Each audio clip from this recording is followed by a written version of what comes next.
So I'd say a pretty substantial majority of the folks who come to see me, and I'm not a sex therapist per se, I'm a couples Mm, therapist, but the folks, a pretty substantial majority are pretty good at stability. Their hmm. problem is intimacy. Yes. And so I'll be recommending your book, of course, to them because, Well, thank you you know, very much. because it really does give you, I think, a really a much more a much richer view of that notion Mm. of intimacy. Yeah. So Well, let I me turn the thank you. question around to the two of you. I mean, I know you had a chance to go through the book a little bit. I know you said you didn't finish it Mhm. completely, but so far, what do you think has stood out the most in terms of being the most important component?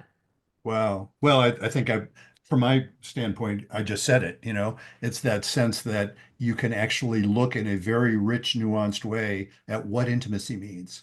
Yeah. I have a chapter in one of my books called Sex, Great Sex, and Sex, Good Good Sex, sex and and Sacred sacred Sex. sex. Yeah. Oh, I And love that. yeah, and you're talking, and the gradations there, plain old sex. The first one is just whatever you think it is. And Mhm. even that requires that you not be freaking out. It requires that not have processed sexual trauma and things like that. But then to get to good sex, that's what I call intimate, Yep. which is to say you're actually present. That relates a lot to your sense of, well, sensuality and actually pretty much all of them.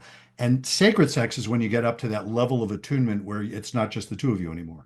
And Yep. flow, of course, fits into that really nicely. That's where it is. Anyway, that's Yeah. that's kind of what I took. I don't know what your Yeah. sense Well, was. I'm not a therapist, so Okay. I don't She's a deal real with all person. the, I think what probably stood out for me was the adaptability because you go Yeah. through so many different phases in your life.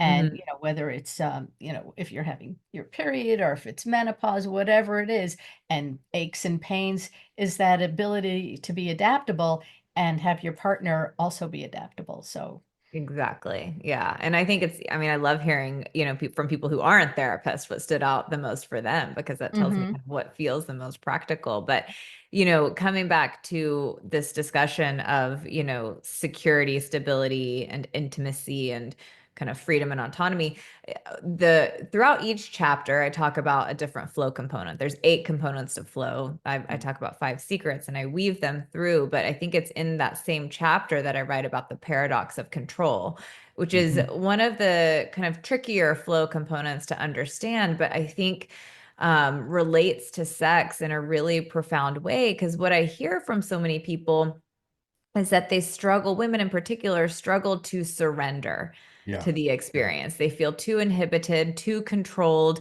And, this can cause problems, not just with experiencing pleasure and getting out of your head, but also problems reaching an orgasm or climax.